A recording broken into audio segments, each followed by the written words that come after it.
प्यारे बच्चों, आपका अपने इस YouTube channel Om VS with education में बहुत बहुत स्वागत है। आज आपको क्लास 10th मैथ डॉक्टर मनोहर ने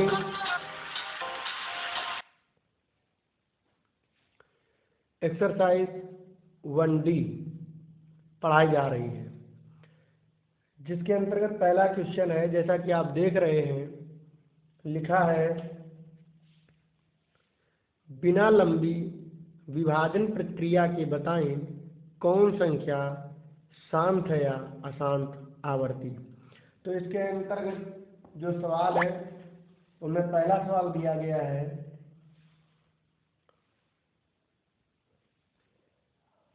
फर्स्ट नंबर है 17/8, सेकेंड नंबर है 15/1600, थर्ड नंबर है 23/2^3, 5^2, फोर्थ नंबर है 35/50। और भी है 10 क्वेश्चन है इसमें इसी तरीके के, लेकिन हम कुछ आपको बताए दे रहे हैं और इसी आधार पे आप अन्य भी सवाल लगा लेंगे। तो जैसे इसका फर्स्ट है 17/8। अभी आपको बताना है कि ये शांत है या अशांत आवर्ती है। तो शांत या अशांत आवर्ती के लिए आपको एक चीज याद रखनी है और वो हम आपको नोट में बताए देते हैं।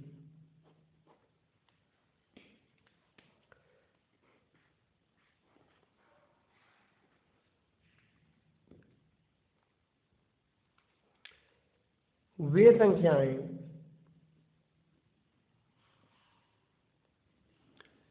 संख्याएं जिनके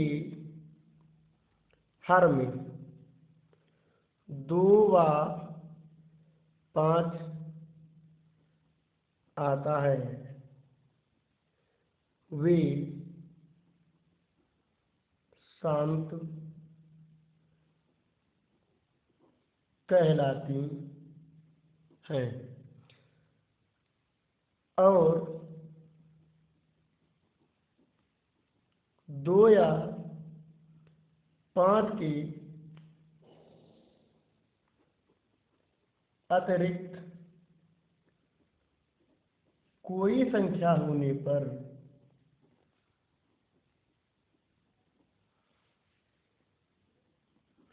वह अशांत आवर्ती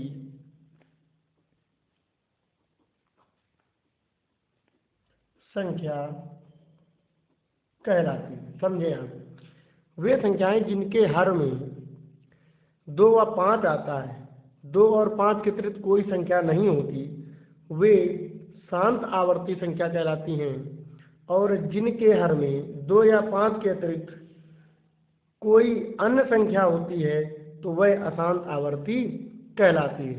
अब चलिए अन्य जो आपको सवाल दिए गए हैं उनमें बताना है आपको कौन शांत है या कौन अशांत है, उनको समझेंगे। तो अच्छा, सवाल में कह रहा है कि बिना लंबी विभाजन प्रक्रिया के बताएं कौन संख्या शांत है या अशांत आवर्ती है। तो बिना भाग करके आपको बताना है कि कौन शांत है या अशांत है। तो शांत और अशांत के लिए आपको याद रखना है कि जिन संख्याओं के हर में केवल 2 और 5 होगा वे शांत होंगी, और जिनके हर में 2 और 5 के अतिरिक्त अन्य कोई संख्या है वो संख्याएं हमारी अशांत होती हैं। अब देखिए, जैसे विभाजन की प्रक्रिया के द्वारा हम पता लगाते हैं, तो कैसे पता लगाते हैं उसको समझे। यदि किसी संख्या में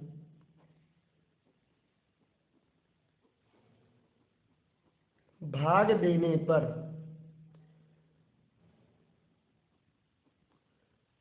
दशमलव अंकों के बाद भी यदि वह पूरी तरह विभाजित हो जाती है, विभाजित हो जाती है,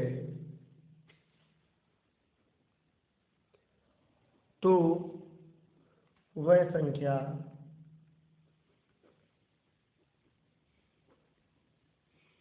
शांत कहलाती है।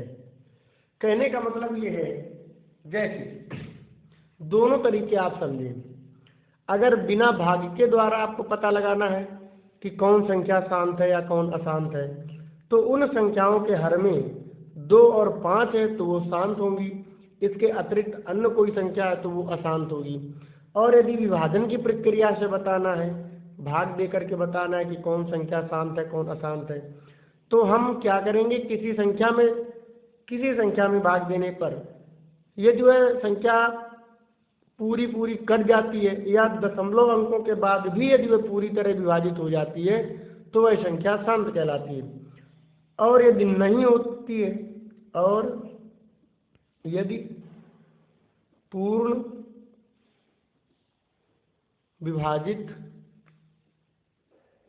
नहीं होती है तो वह अशांत कहलाती है।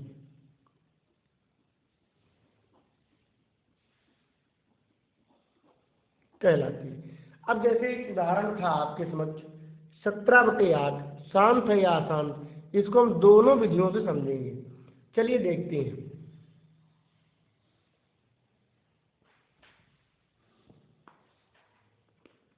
17/8 शांत है या अशांत, तो सबसे पहले हम फर्स्ट तरीके से समझेंगे।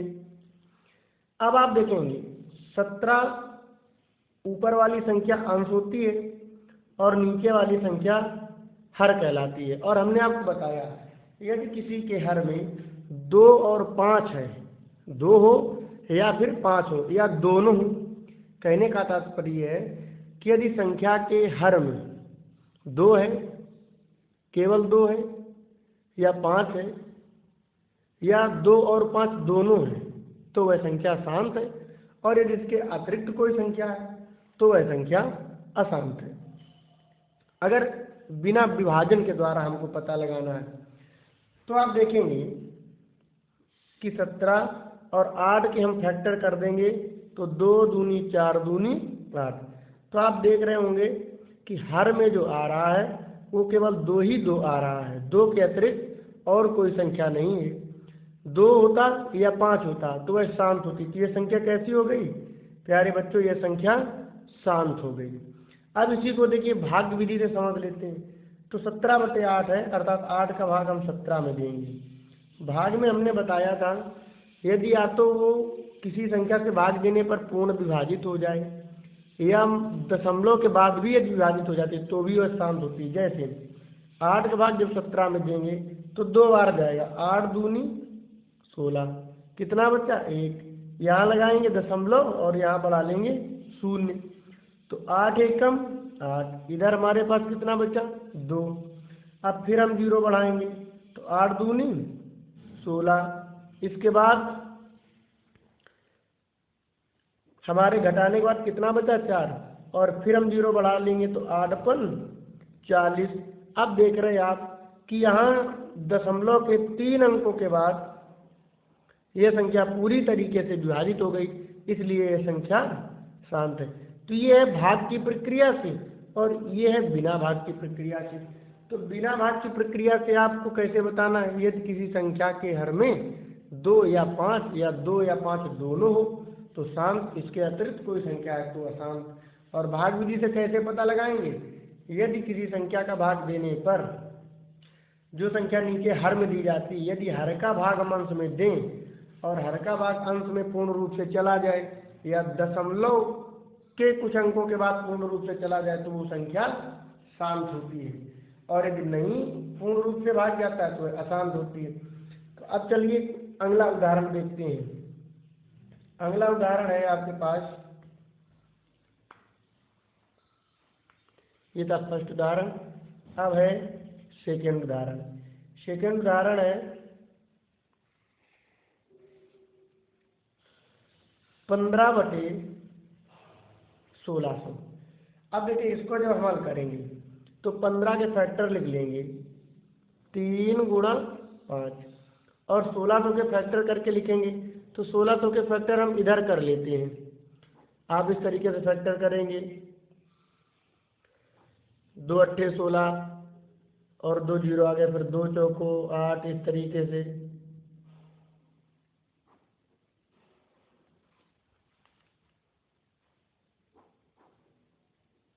दो पंचे 10, 2 जीरो, 2 25, फिर पचम 25 और 5 एकम 5। अब आप देख रहे हैं कि यहाँ 1600 के फैक्टर में 2 कितने बार आया, 1 2 3 4 5 6, 2 6 बार आया है, तो हमने नीचे रख दिया 2 कितने बार, 6 बार रख दिया।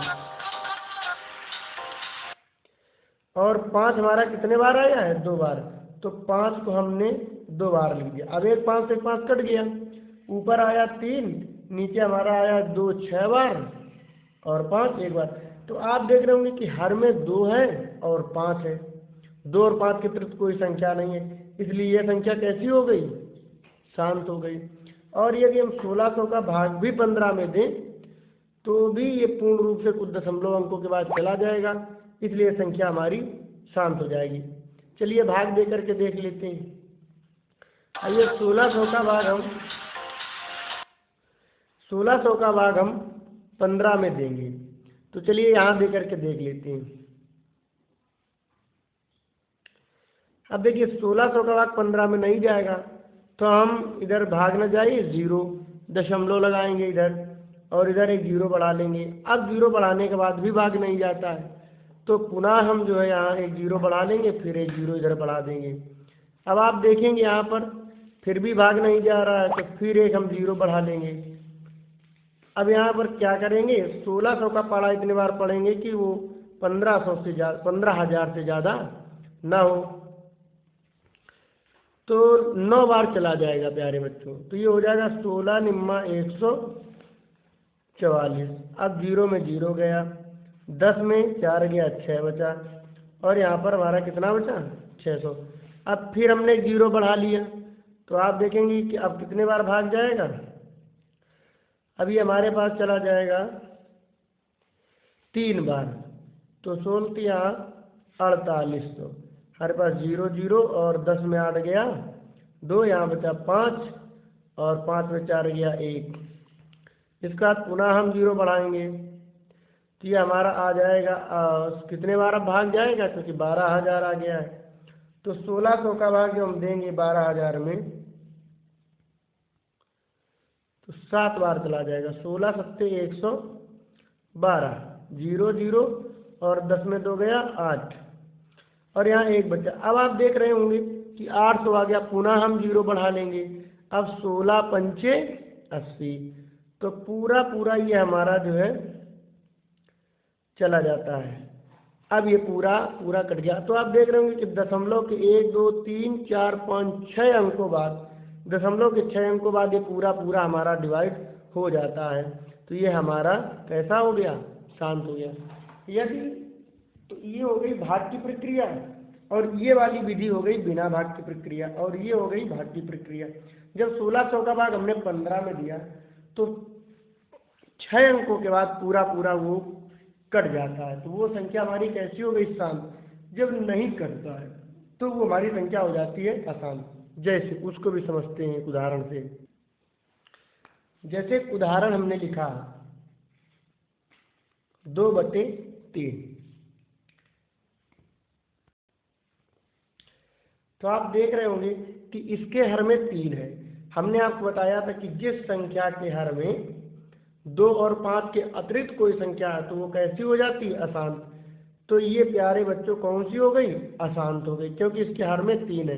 अब देखिए भाग भी यदि हम इसका देंगे, 3 का भाग यदि हम 2 में देंगे तो भाग नहीं जाएगा, 0 बढ़ाएंगे, दशमलव लगा करके 0 बढ़ाएंगे, 3 छक्के 18, 2 बचा, फिर 0 बढ़ाएंगे, 3 का भाग 6 बार जाएगा, तो 3 18, फिर 2 बचा हमारे पास, फिर 0 बढ़ाएंगे, 3 18। इसी तरीके से ये हमारा कटेगा नहीं, अंततः चलता जाएगा। तो इसी को हम क्या कहेंगे, अशांत कहेंगे। अब आपके समझ में आ गया होगा कि कौन संख्या अशांत होती है और कौन संख्या शांत होती है। अगर बिना भाग के पता करना है तो आपको देखना है कि उसके हर में क्या, उसके हर में 5 और 2 के अतिरिक्त कोई संख्या है। यदि 5 और 2 के अतिरिक्त कोई संख्या है तो वो अशांत है, और 5 2 हर में है तो वो शांत है। अब इसी का अगला सवाल है थर्ड नंबर। थर्ड नंबर में क्या है, 23/2 की घात 3 और 5 की घात 2। तो आप देख रहे होंगे कि इसके हर में 2 कितने बार है, 3 बार, 5 2। तो ये हमारी कैसी होगी प्यारे बच्चों, ये संख्या हो गई हमारी शांत, क्योंकि इसके हर में 2 और 5 के अतिरिक्त कोई अन्य संख्या नहीं है। एक उदाहरण इसी बुक में दिया गया है, IX नंबर, यक्ष नंबर दिया है 29/343। तो आप देखेंगे 29 को हमने 29 लिखा और 343 के फैक्टर करेंगे तो 7 7 49 7 343। तो आप देख रहे हैं कि हर में 7 आ रहा है, 7 आ रहा है, और हमने आपको बताया था कि जिस संख्या के हर में 2 और 5 होगा वो शांत होंगे, इसके अतिरिक्त कोई संख्या होगी तो वो हमारी अशांत होगी। तो ये कैसी संख्या हो गई, अशांत हो गई। अब आपकी समझ में आ गया होगा कि कौन संख्या शांत है, कौन संख्या अशांत है। अब जो भी सवाल इसके बचे हैं वो आप कर लेंगे। अब आगे की सवाल की ओर चलते हैं। सवाल नंबर 2।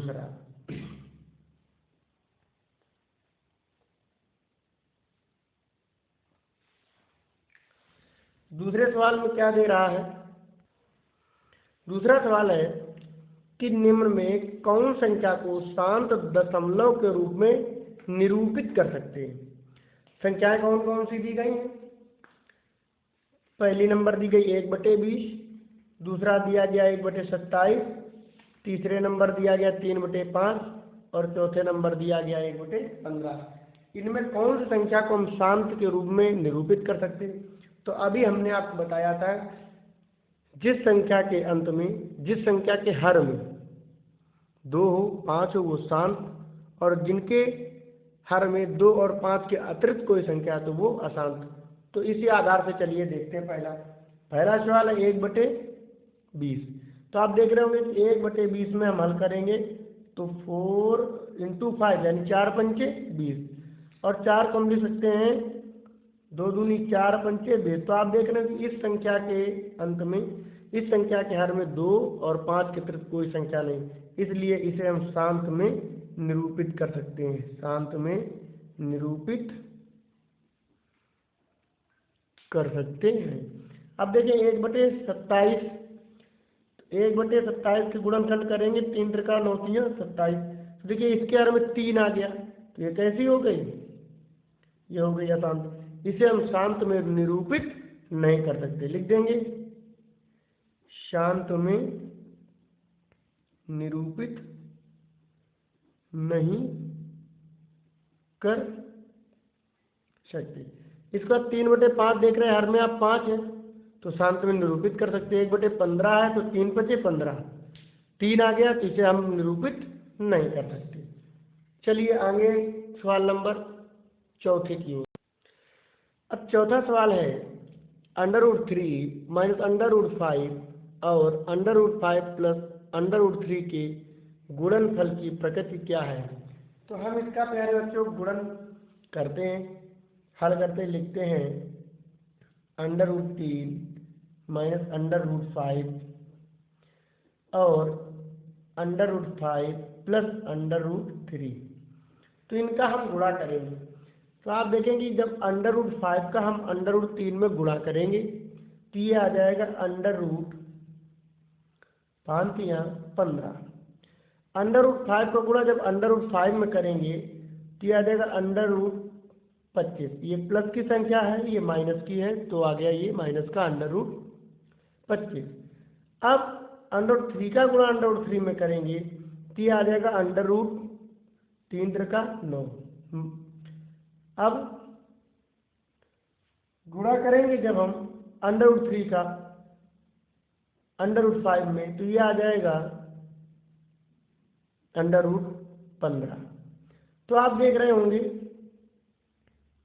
कि यहाँ पर ये माइनस का √15 है, ये प्लस का √15 है, खत्म हो गया।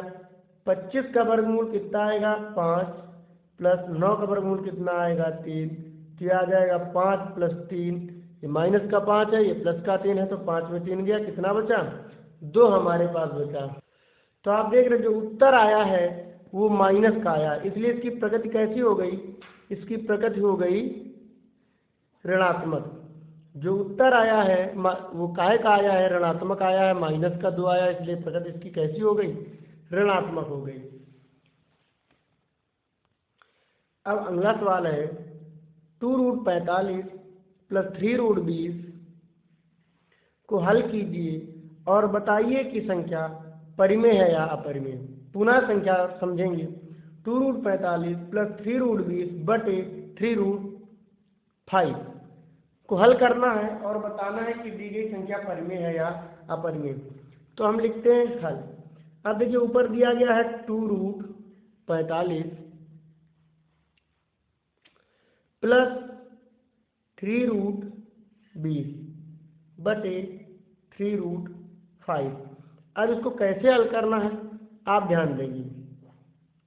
लिखा है 2 और √45 को हम लिख सकते हैं ऐसे गुणनखंड इसके बनाएं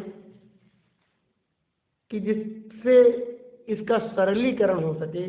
तो आप देखेंगे 45 के हमने फैक्टर किए, 3 त्रिका 9 बना 45 प्लस 3, अब 20 के फैक्टर करने हैं, 2 दूनी 4 पंचे 20 बटे 3√5। आप देख रहे होंगे ऊपर 2 है और 3 कितने बार आया है 2 बार, अर्थात 3 त्रिका 9 और 9 का वर्गमूल कितना होता है 3। तो हमने ये 2 जो एक जोड़ा है और रूट के बाहर जब आता है तो 1 निकल करके आता है और कोष्टक में बचा हमारे पास √5 प्लस 3 और यहाँ 2 दूनी 4 और 4 का वर्गमूल 2, कोष्टक में बचा √5 बटे 3√5। अब आप देखेंगे यहाँ 3√5 है और इधर भी 3√5 है, तो हमने यहाँ कॉमन ले लिया 3√5। तो आप देखिएगा 3√5 यहाँ से कॉमन आ गया तो इधर क्या बचा 2, प्लस इधर से 3 और √5 कॉमन आ गया तो क्या बचा 2 बटे 3√5। तो 3√5, 3 से 3√5 खत्म, 2 2 4। अब ये कैसी संख्या हो गई, ये एक परिमेय संख्या हो गई। कैसी संख्या हो गई, परिमेय संख्या हो गई, क्योंकि हमने आपको परिमेय संख्या की परिभाषा बताई थी कि परिमेय संख्या क्या होती है, वो संख्याएं जो अंश बटे हर के रूप में दी जाती। तो आप देख रहे हैं कि 4 है तो सभी पूर्णांकों के नीचे एक सदैव रहता है, तो अंश बटे हर और परिमेय संख्या है ये। अब चलते हैं सवाल नंबर 6 की ओर। अब देखिएगा सवाल नंबर 6, बताइए कि √1029/747 परिमेय है या अपरिमेय। तो हम इसको हल करते हैं और 1029 के फैक्टर करके हम यहाँ पर लिखते। तो आप फैक्टर कैसे करोगे, 1029 के इस तरीके से फैक्टर करेंगे। तो देखिए 2 से तो जाएगा नहीं बात, क्योंकि 2 से वही संख्या करती हैं जिनके अंत में 0 हो, 2 हो, 4 हो, 6 हो या 8। तो इसके अंत में न 0 है, न 2 है, न 4 है, न 6 है और न ही 8। 3 से काटेंगे, 3 त्रिका 9, 1 बचा, इधर 12 हो गया, 3 चौको 12 और 3 त्रिका 9, फिर 3 से काटेंगे, 3 एकम, 3 से नहीं कटेगा, 7 से कटेगा जा करके, तो 7 चौक 28, 6 बचा और 6 गया तो 63 हो गया, तो 7 नहीं 63, 7 सत्ते 49, 7 एकम 7। तो आप देख रहे हैं 1029 के जो फैक्टर आए वो आए हैं 3 गुणा 7 गुणा 7 गुणा 7। अब बचा 747 के भी फैक्टर कर लेते हैं। तो इसके कैसे करेंगे, 3 दूनी 6, 1 बचा 14 हो गया, 3 चौको 12, 2 बचा 3 नहीं 27, फिर 3 अट्ठे 24, 3 त्रिका 9। अब देखिए 83 एक अभाज्य संख्या है जो किसी से नहीं कटती, तो यहाँ 3 त्रिका 9 और 87 83 अपने ही पाले से कटेगा, तो 83 एकम 83 इंटू 83। अब देखिए 3 से 3 खत्म हो गया, बाकी कोष्टक के भीतर हमारे पास रहा 7 से 49 सत्ते 343 बटे 3 त्रिका 9 और 3 अट्ठे 24।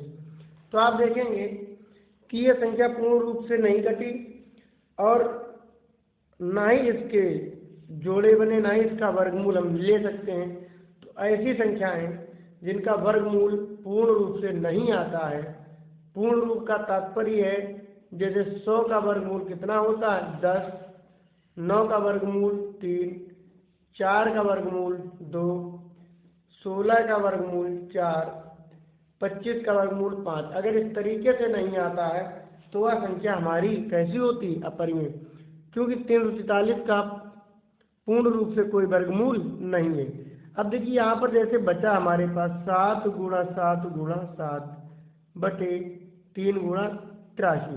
तो आप देख रहे हैं कि 2 बार 7 है, तो एक जोड़ा तो मिल जाएगा, 7 बाहर हो जाएगा, लेकिन अंडर रूट 7 बटे अंडर रूट 3 त्रिका 9 3 अट्ठे 24, इसका कोई वर्गमूल नहीं आ रहा है। तो अब ये संख्या जब इसका वर्गमूल नहीं आएगा पूर्ण रूप से, ऐसी संख्या जिनका वर्गमूल पूर्ण रूप से नहीं आता है वो हमारी अपरिमेय संख्याएं कहलाती है। ये कैसी संख्या हो गई, ये एक अपरिमेय संख्या हो गई। अब चलिए आगे के सवाल की ओर। अब देखिए सवाल है 7 नंबर, 3/8 की दशमलव रूप में गणना कीजिए। तो सीधा है, 8 का भाग आप 3 में दे देंगे, तो जब 8 का भाग 3 में देंगे तो 8 का भाग 3 में नहीं जाएगा तो भाग न जाए 0, 8 दशमलव लगाएंगे और 0 बढ़ा देंगे, 8 त्रिका 24, हमारे पास कितना बचा 6, फिर हमें 0 बढ़ा लेंगे और 8 का पारा पड़ेंगे तो 60 से ज़्यादा 9, 7 से ज़्यादा 9, 8 सत्ते 56 बचा 4, फिर जो है 0 बढ़ गया तो 8 पंचे 40, पूरा हमारे पास शेष पर 0 आया। तो आप दशमलव रूप में गणना कीजिए, अर्थात 0 375 ये दशमलव रूप की गणना हो गई। तो बहुत सरल सवाल है इस एक्सरसाइज में। आगे चलते हैं। सवाल नंबर 8 दिया गया है 6/1250 और पूछा गया है कि दशमलव के कितने स्थानों के बाद 6/1250 का दशमलव प्रसार स्थान होगा। तो 1250 का भाग हम 6 में दे देंगे, 1250 भागित 6। तो आप भाग देंगे और ये देखेंगे कि दशमलव के कितने अंकों के बाद ये पूरा पूरा विभाजित हो जाता है 1250 से। जितने अंकों के बाद हो जाएगा विभाजित उतने ही हम लिख देंगे कि इतने दशमलव के बाद ये पूर्ण रूप से विभाजित हो जाता है। तो इसको बताने की कोई आवश्यकता नहीं, ये आप खुद ही कर लेंगे।